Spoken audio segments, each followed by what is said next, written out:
Hey, this is Jabs, and this is the average moviegoer review of Uncharted. Having played the games and actually liking the games, coming to this movie, I'm sort of on the fence of Tom Holland being Nathan Drake because he looks so very clean. It's a bit too clean for the character. Pitch meeting really sums up how I feel about the casting of the movie. He's not the best fit for the character. He looks more like his original pitch for the movie, which was a James Bond origin story. So basically, what I read or what I heard is that Tom Holland's original pitch was a James Bond origin movie. Maybe because he's not yet on the age of playing James Bond and he wanted to play that character, which I think would fit him. He could be like a young Daniel Craig. But studio said studio said, well, we would like to take your pitch and then wrap it on an Uncharted movie. So, that's what we got. Well, I must say that as a movie and as an average moviegoer, I don't hate it. Well, it's not like a great movie and all, but it's not bad. I'm not mad at it. Like, needs some physics, the physics are a bit too loose on this world. But aside from that, it's a fun adventure movie. I wouldn't watch it and pay much more than the regular movie. I wouldn't watch it in IMAX, spend more money than I have to. It would have been better if watch it on a Tuesday or half price, where ticket prices are lower. But overall, it's fun movie. And if you have nothing to do, I can recommend that you watch it. You just want to relax, have fun. It's not one of those movies that you want to like Marvel, nitpick on the movie and stuff. It's just an average movie, I would say.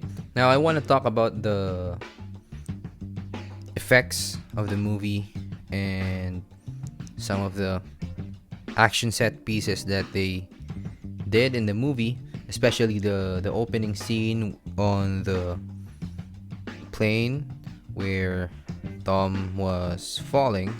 Well, I like the concept and the idea, but the execution, I don't know, physics wise, it's a bit too unrealistic. Basically, what I mean is it needs more air. It feels like it was done on a studio in green screen. If they would have did the same stunt but on the ground, I would have bought it more as an audience. But since they did it on a plane, the wind in their faces is not enough. They need more air. They need more distortion on the face or the clothes, It's just the hair looks too nice while hanging outside the plane.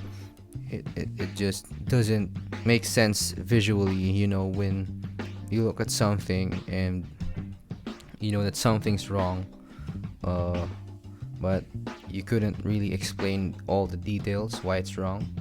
That's how it feels to me.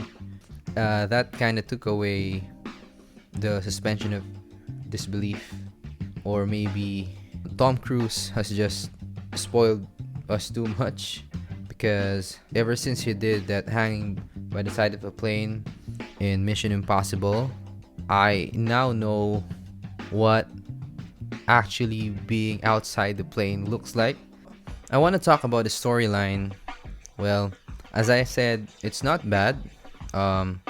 I enjoyed the storyline really, aside from flashback, just because when they showed Tom Holland in present day age, he seemed to me like he was 22, 23, that kind of age. And then they flashed back to 15 years ago, is what it says. And the young Nathan looks 15. So I'm like, what? Tom Holland's supposed to be like 30 because he doesn't look like 30? Or is the young him supposed to be like 10 because he's definitely not 10? Those kind of things. There was far too many Philippine references, much more than I expected. I'm like, whoa, there was like a Lapu Lapu shout out, because it's a story of Magellan, about the treasure of Magellan.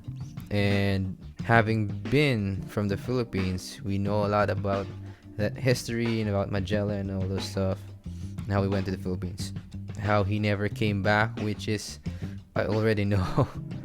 The third act of the movie being set in Philippines, because I think they made up those places. I don't know any island named after those that they showed in the movie. Maybe they made like a fictional place in the Philippines as an artistic choice, so that maybe like the locals, if ever they watch the movie, they wouldn't try and dig something up and look for that cave that they found there. They wouldn't try it at home, what they saw in the movie.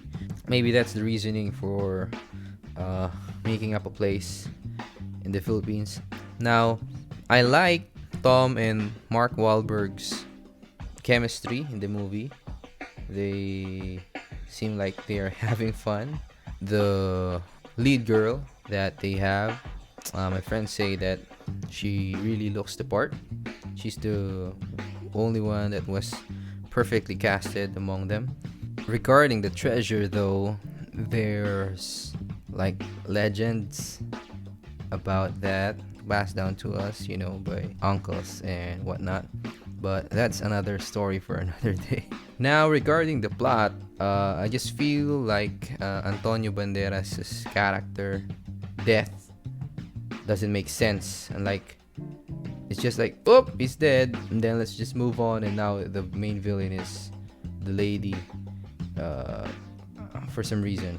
It's just that the villain that replaced him feels like she has no personal attachment to the thing. There's a lack of motivation. They also did this movie thing. I guess it's a rule. I don't know if why all treasure hunt movies do this, that at the end of the movie the treasure must be destroyed for some reason, or they didn't get it, they just get parts of it. I don't know why every treasure hunt movie does that. Maybe it's because if the character becomes too rich, then they wouldn't have any reason to make a sequel, or so that nobody that watches the movie would dare find the treasure. I don't know. So on a scale of 1 to 10, I would rate the movie a 6 or a 7. But good for them. I think the movie was successful financially, and Sony announces that it's a new franchise.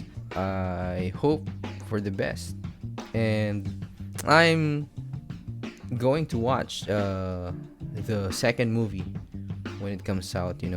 Just maybe on a Tuesday. I don't want to spend too much on it, but it's a fun movie when you have nothing else to do. So that's my review of Uncharted. This is Japs, and stay tuned for more videos. Peace out. Take care.